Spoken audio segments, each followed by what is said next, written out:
Man, can I get a brush real quick? Can I get them like 7? What kind of brush you need though? What do you mean kind of brush? The brush that brushes your hair. I got 3 different brushes. 3 different brushes. Hold on. Let me hold on. Hold on. This ain't no game. So, in case your hair is a little coarser, you need to get really into it. Got that one. This is a good brush. This is for like your everyday usage. This is like the family car, the SUV that, the family go in.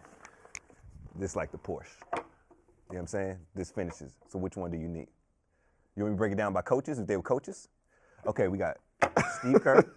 Steve Kerr is like, you already got a great team. You just want to put the pieces together, win a championship. Okay. Greg Popovich right here, good system in place. Got it.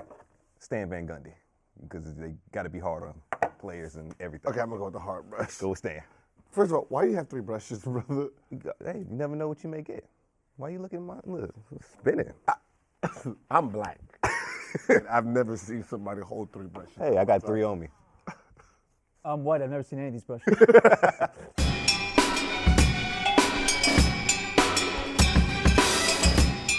Welcome back to Out of Bounds. I'm Pierce Simpson. I hope you all got a great lesson on how to keep your waves spinning. And joining me is Complex Sports Editor, Mr. Adam Cabral. Adam, you kind of got an education on how to keep the waves flowing and spinning. I greatly appreciate the tutorial because otherwise I had no idea what the hell was going on. Next to you is Mr. Gilbert Arenas. I feel like you got an education as well. I just got educated too because I've never had waves. You got like 4, you got like 6. That's the most I've ever had since I was little. So, you spin it, I've though. never had 2 brushes in my life. Yeah, I thought waves were at the ocean. Before you know it, we're all 3 going to be wearing do-rags and drinking wine like LeBron James That'd be a sight. and Dwayne Wade. But a person that doesn't have to worry about waves or brushes is Kawhi Leonard because he has straight backs, and he's in the news for a variety of reasons because Woj reported yesterday that the Spurs forward is medically cleared to return from his right quad injury, but it's up to him on when he wants to return to the lineup. The Spurs have medically cleared him, but again, it's all in Kawhi's hands. Greg Popovich had this quote that he told reporters on Wednesday: "We only have an X number of games left in the season, and he's still not ready to go. If by some chance he is, it's going to be pretty late into the season, and it's going to be a pretty tough decision how late to bring somebody back. So that's why I'm just trying to be honest and logical. I'll be surprised if he gets back this year." Kawhi was in New York City seeking a second opinion for his right quad injury. He did some work at the NBA Players Association gym, just running around and trying to get an idea of what exactly this injury is. Gil, what do we make of this ongoing situation between Kawhi Leonard and the San Antonio Spurs? I'm still weird, right? Yeah, I'm still So weird. confused. If it's on Kawhi, then why isn't he at least practicing with the team? Yeah. Trying to figure out if he can go, or is it up to the team still on like really allowing him to play? Because if Pop is saying there's only a few games left, I don't know if we're gonna allow. Like, which one is it? Are you allowing him to come back, or is it his decision? A part of me feels like this might be some like gamesmanship from the old Phil Jackson school of poking the star player in the media, right? I'll be surprised if Kawhi comes back, kind of putting the onus on him. Like, listen, come play. You're medically cleared from us, but you're still choosing. I mean, to play. Since he is the star of the team, having him back is valuable to any success going into 1,000%. the end of the season into the playoffs. So, I mean, Pop is not fooling me. I'm pretty sure it's a poke at Kawhi to say, come on. Yeah. We need you, buddy. Yeah, of course. I wonder if this is almost like a leverage situation with Kyrie, what we saw last offseason. It's kind of crazy that Kawhi would kind of pull this stunt or whatever you want to call it like now, but maybe he's trying to set himself up for a play over the summertime because maybe he doesn't like what he sees with the Spurs in the direction they're going. They haven't really attracted a big-time free agent to pair him up with. Yeah. You can say LaMarcus Aldridge, but he's not on the level of a LeBron or some other high-level superstar, and maybe he doesn't feel that going forward with his prime years coming up, that San Antonio really is the right place for him to be. So maybe this is a play on his part to get out of San Antonio this offseason. He has 1 year left in the contract and try to have, the power in this relationship, a la what we saw from Kyrie this past summer. Yeah. That sounds great in theory, but I've never seen any Spurs players, big-time Spurs players in that organization actually leave. That's what I was thinking. It was like Tim Duncan, I believe, was like the last one to really flirt with leaving as he was thinking about going to Orlando back in 2000. But ever since then, yeah, I mean, 2000. He got drafted what, 98? Yeah, yeah. Really? Like, exactly. I don't see it. It's very bizarre because the San Antonio Spurs are one of the classiest organizations, not in just the NBA, but in all of sports. So for their star player to have some type of distrust with the medical staff, the higher-ups in the organization, maybe even Greg Popovich himself. I just don't know where did this go wrong, because a lot of times we've seen the NBA guys are misdiagnosed, they come back too soon, and they just rehab to get back. There's not a situation where they want to leave. Like, what do you think it is? That's what I'm saying. I don't know if he's planning on leaving, talked about leaving. I mean, he's been quiet, so it's hard to... He doesn't talk anyway. Yeah. Just trying to figure out what's actually going on. Is it more mental? Is it more physical? Yeah. I don't know, until we get more out of until we get more out of him, we wouldn't know. They're currently 35-24 in the Western Conference, the third seed in the West.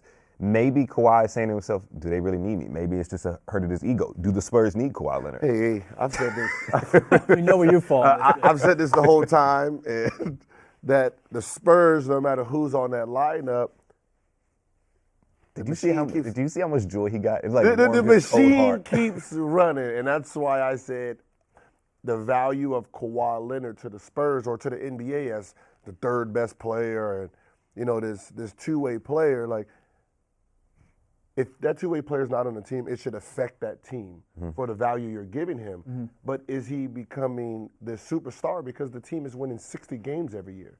Is he an MVP candidate because he's on a team that wins 60 games every year? Because his stats alone doesn't say he's an MVP candidate. But if you add his stats, plus he's the best player, plus 60 wins, boom, you got the third best player. So you're saying his stats last season weren't worthy of being an MVP conversation? 25-6. He was a top 5 MVP candidate coming into the season. Yeah, that's impressive, Gil. 25-6 is impressive. And for the defense he plays, which you shade him over. 25-6 is impressive. But he has to guard the other team's best player. So wait, hold on. And also the if you take away the Spurs' success, 25-6 is an MVP candidate.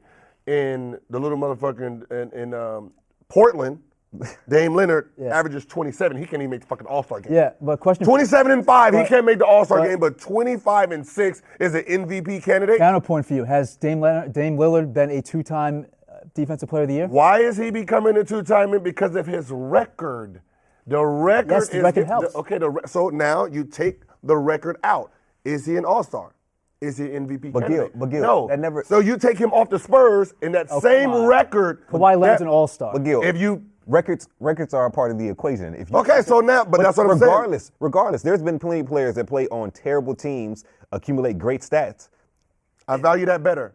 Than a great system. So you want to give an MVP to a guy that scores 35 and gives you 8 rebounds but plays on a 25-win team? Okay, now we have an MVP candidate who's sitting out, but his team is still third. His team is still third, so obviously they don't need him. So by that obviously his impact of MVP status does not affect this team. Answer this question. So by that logic, you're saying Devin Booker is a better player than Kawhi Leonard? Yes. Oh my God. Wow. Oh. He carries his team. You're telling me that if Kawhi wasn't with the Spurs right now, they wouldn't be 5 to 7 wins better? 5 to 7. Okay, so you're telling me you're nipping on the heels of the Rockets. You're telling me an MVP candidate is only giving you 5 extra wins. You want me to go look at his win shares right now? No. Come on. Let's think about it. You're a third MVP candidate is giving you 5 extra wins, and that's the value of an MVP. Okay, what about you? Take LeBron off his team. They're 5 wins less than what they. By the way, I didn't say. By the way, I didn't say for the season. I just said right now. Right, get the fuck out. But okay, come on. But look at the MVP of the league last season. It wasn't like you took Russell off his team. Where were they? They trash shit. Yes. But they might be. Of course. But that's what an MVP. He carries his team to another level. Spurs not have better role players. If Russell carried them to another level, wouldn't their record be higher? Wouldn't they have at least 50 wins? They didn't even have 50 wins. I believe they were like 500 last season. So he did everything in his power to get them 500. That means Kawhi is not playing. The Spurs should be at least 7 or 8 with the caliber player we're giving him. We're giving him the best defensive player, one of the top the best two-way player in the league. But his team is not affected when he's not on the court. They're still third. If he was playing all season, they would still be third. They wouldn't be better than Golden State nor Houston. They would still be sitting third. Okay. Third. You know what? You know who's having a career year right now? Who? LaMarcus Aldridge. Whoa! Yes. All-star. 1,000%. Yeah. That's bounce amazing. back. But that's amazing. And Murray, the young kid who's balling out too. So you're telling me if we take every star off their team right now, the main player, will their team still be sitting where they are now? How many teams can we say that? But if we take James Harden off of Houston, will they still be 1? If we take KD off of Golden State, will they still be 2? Yeah. Yeah. Yeah. Will they? Yeah. Yes. They won a championship. They won 73 games. But that bench squad is gone. It is. That was Well, carrying that's a good that bench squad is gone. Okay. So if you take every star off their team, the only team that you can confidently say they would still be where they are is the Spurs. That shit you the fuck up. All right. That shit you. No, because what you do is you speed. Yeah, that shit. That shit about. No, you speed it to Bring out your brush. You got to. Bring out your brush. All right, speaking of a team playing without a star, Anthony Davis revealed his big plans without Boogie over All-Star Weekend. So AD sat down with ESPN's Rachel Nichols and talked about the dynamic of the team without DeMarcus Cousins, who obviously went down with the Achilles injury back in January 26. And he said if both were healthy, that they would run through the Western Conference and, quote, said, we could have gone through the playoffs. No one could really stop us as bigs. We go to the finals if we want. No. Anthony Davis, love you, one of the best big men in the league, but we have to call foul on that little comment right there. Because even when Boogie was playing, they were the 7th, 8th seed. So, like, I mean, those two are unstoppable. Unstoppable. Yeah. Those two together are unstoppable. They just don't have all the pieces. You talk about the Thunder and their role players and the Warriors and their role players. The Pelicans guys, once you get past DeMarcus and AD, is borderline trash. Drew Holiday may be one of the guys, but their bench and their role players is terrible compared to the rest of the West. Yes, they don't have the guard play that match their big man play, and that's where their problem is. If I was a front office member of the New Orleans Pelicans at this point, you're kind of in a tough situation, even if you retain Boogie and Anthony Davis, because you're capped out because you paid Drew Holiday nearly max money.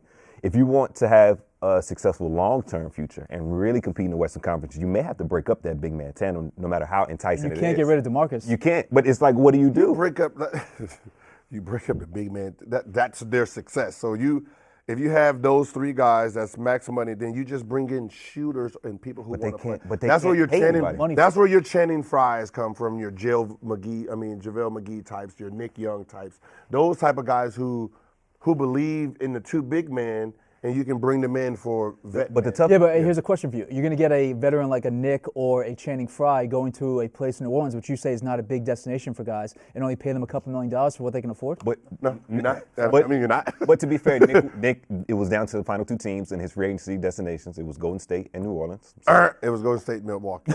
So the media's wrong. Minnesota. It was. So the media's wrong? Yeah. Well, yes, your boy. So I'm going to take his source. He has sources. Yeah. Over Woj. It was Minnesota or. I'm with it. I'm not mad at it. But listen, if I'm New Orleans, I just don't see a plan of them competing in the Western Conference in the foreseeable future without a bona fide third guy. Drew is but not. That's the bad problem with the West is you have these two dominant bigs on the same team, and if any one of them go to any team in the West, it pushes them over the top. Easy. You know, if Houston gets them, unstoppable.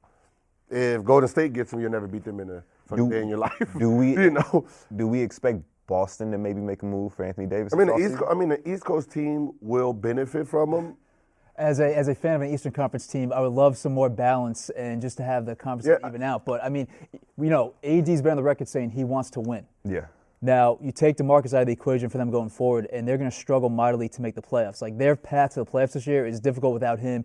Jazz have an easier schedule going down the stretch. So the likelihood of them making the playoffs and then further pissing off their star by not winning, it's like something's going to have to come to a head real quick. No, I mean, they have a better chance than the Clippers and Utah. Is it Utah that's behind them? So right now, there are 4 teams basically in the mix for the final 2 playoff spots, and that's the Blazers, Pelicans, Clippers, and Jazz. And right now, the Pelicans sit in the 8th spot, and right behind them are the Clippers and the Jazz. And the Jazz, remember, on an 11-game winning streak heading into the break, playing really, really well. Donovan Mitchell balling out, and those guys kind of really gelling and playing some defense.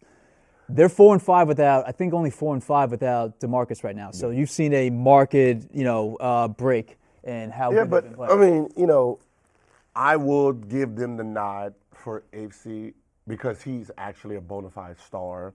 Jazz, they're relying on a rookie, which, he hasn't hit the rookie wall yet, and he will at the wrong time.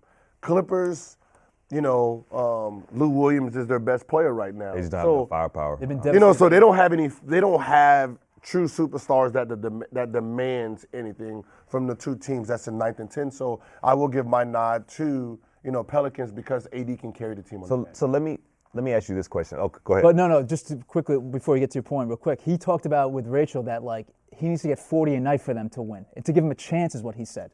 which is like insane. So going down the stretch, you're going to have to be pouring 35, 40 a night for them to have a chance to make the playoffs? If I'm his teammates, I'm pissed off. Yeah, I mean, at this point, if you're a teammate, you are kind of pissed. Yeah, that he said it publicly because it's like, well, you don't believe in us. Exactly. We know you're the dude, and you were the dude before Cousins got here. So you just got to do what you were doing before, and we're here to help you. But the locker room knows, hey, brother, you're gonna have to have 40. It's one of those things. Everyone, the players know, hey, Cousins is out, brother. You got to average 40 a game. Happiest man right now has to be Danny Ainge. He hopes that the Pelicans don't make the playoffs, and he starts circling Anthony Davis and trying to make any move he can make to get that big man to Boston. That's my prediction.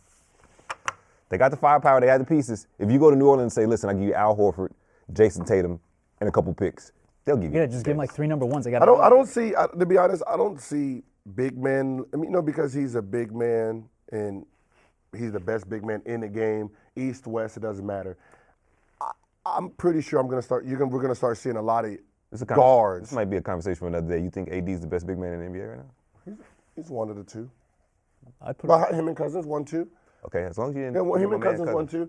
I see a lot of guards shifting back east at some point because they're so guard heavy that they're stuck making that All-Star game. They got to get paid someplace. So. Yeah.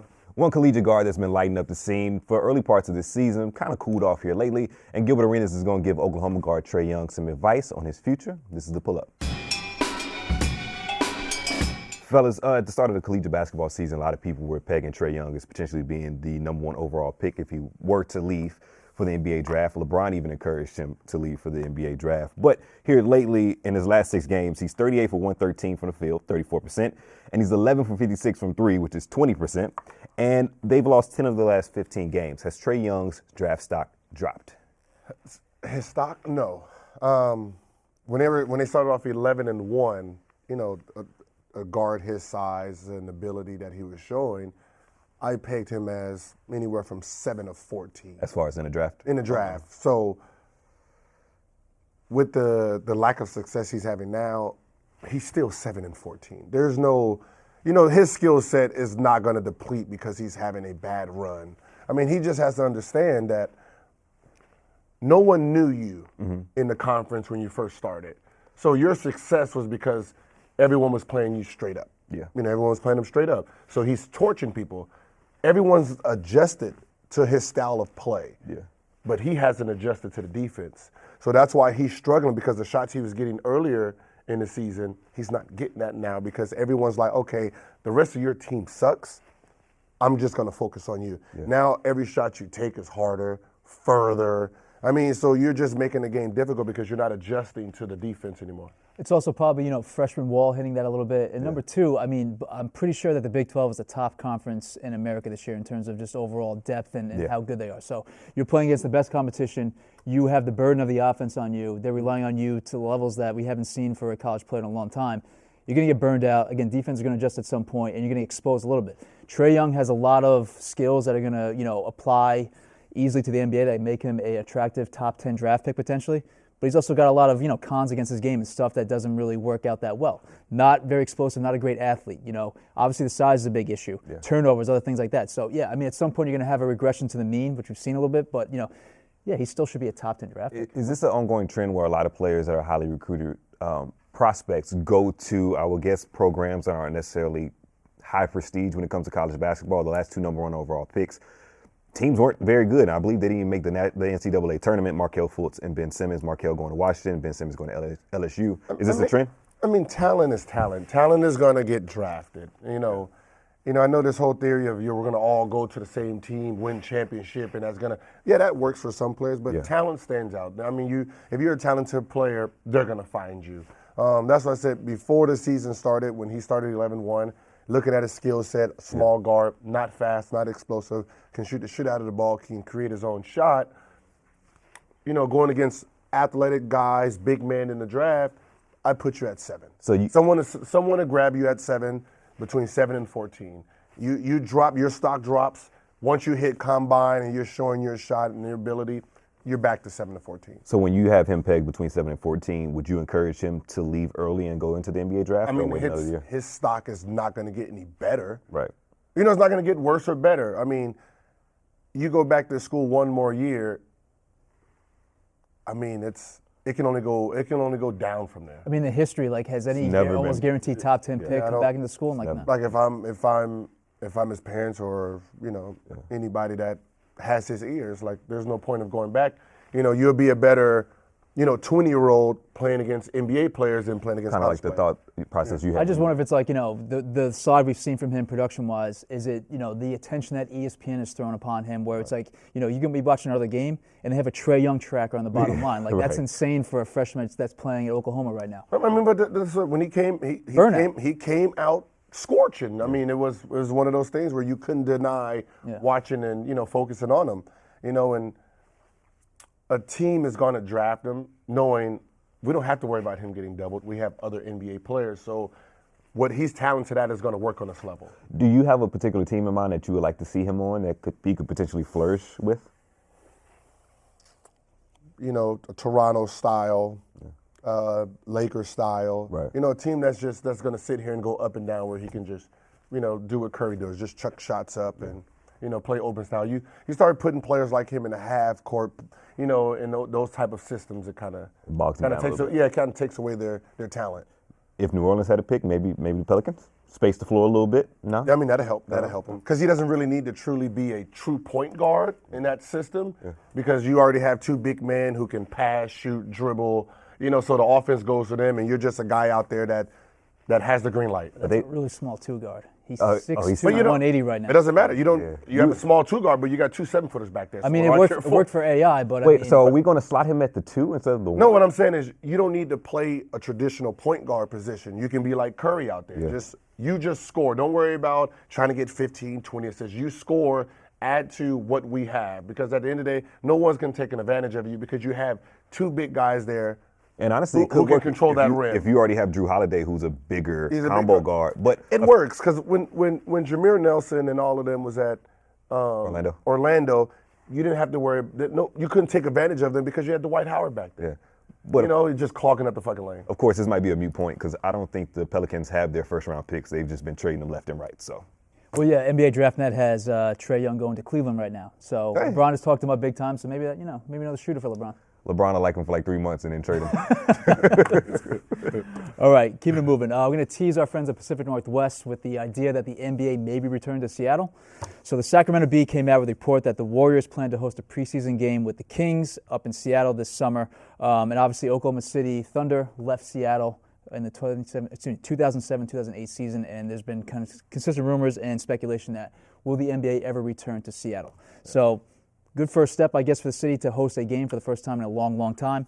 But guys, do we think realistically that Seattle, which was a great spot for the NBA? I mean, growing up, I loved watching the Sonics, and those teams were awesome. They had a great fan base. Do we think it's realistic for the NBA to return to Seattle anytime soon? Oh, 1,000%. It's going to happen. It's one of the biggest markets in the United States. It has to. I mean, it is. It's one of those cities where you got to remember a great team is because of the fan base. So if the fans are going to support the team, then yes, you want a team there. And Seattle was a place that fans came out. Yeah. Did you like playing in Seattle? I only remember hitting game winner.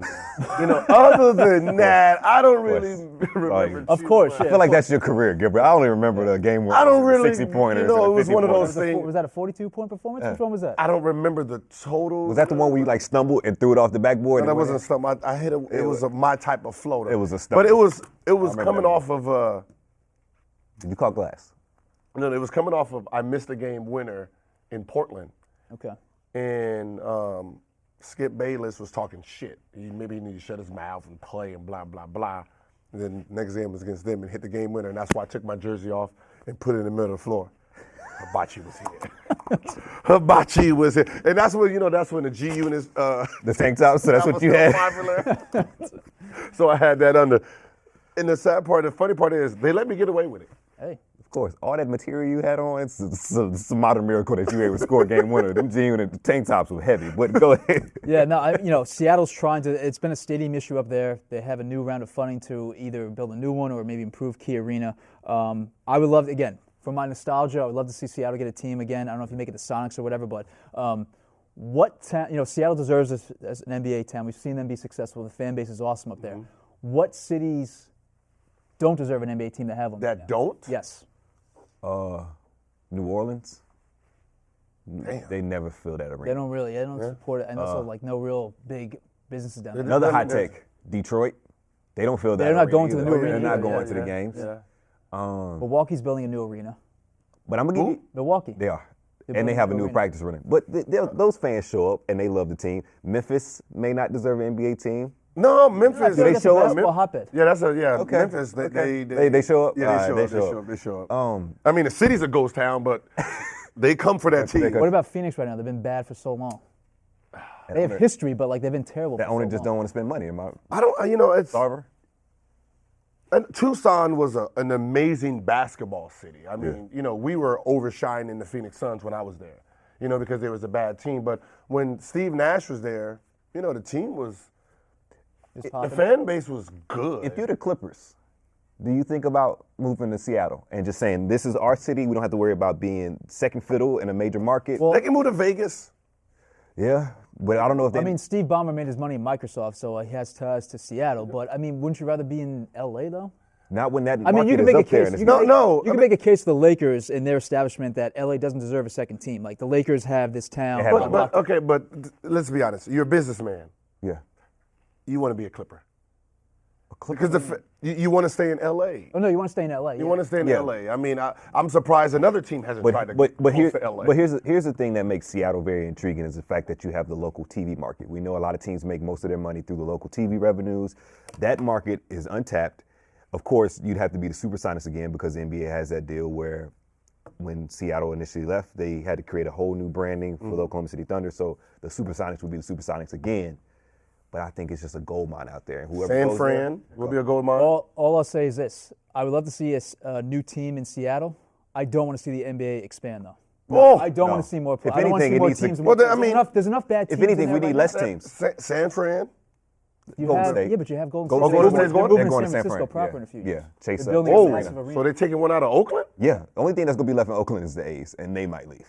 They're getting a new arena. Well, then Oakland needs a new team too. Then You know they. that fan base, that fan. You got No, but you to. have to they love- bounce out the conferences though. You need Yeah. a team in the East. What I'm saying is, they should take that shit out of Sacramento, and just go Oakland and San You Francisco. know how much money Vivek Ranadive just spent on that? But Golden one. all I'm saying is, San Francisco, Oakland versus San Francisco and. And plus, where do we punish players? We got to send them to Sacramento sometime.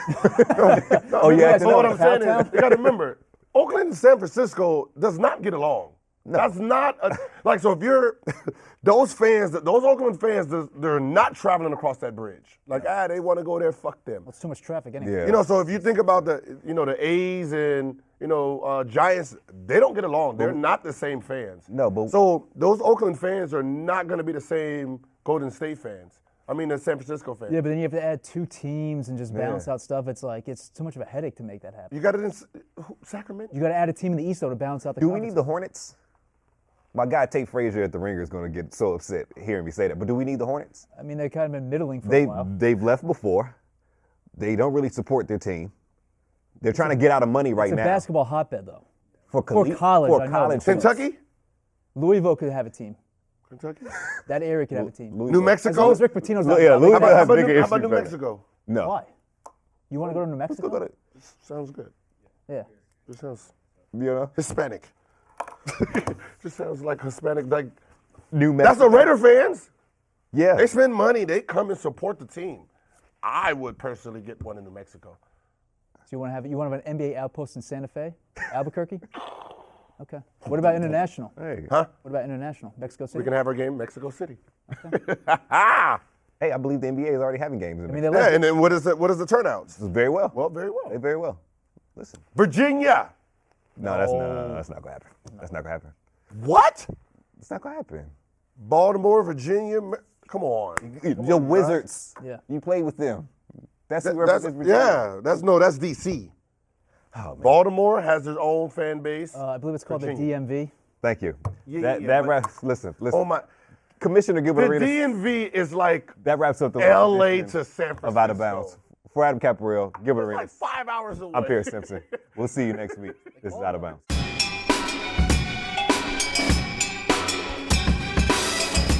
Baltimore. No. You got to put it in big cities. Baltimore's not necessarily a big barely city. support. But they're a basketball town. Okay, there's a lot Just like Philly. Seattle's a basketball town. Yeah, but Seattle, I would make the case that Seattle produces more pros than Baltimore. It does. The list of guys. Whoa, What? Yeah. whoa. Seattle, 1,000%. In Yes. Baltimore? Yeah. Who you got him for Baltimore? Dallas might produce more NBA players than Baltimore. What?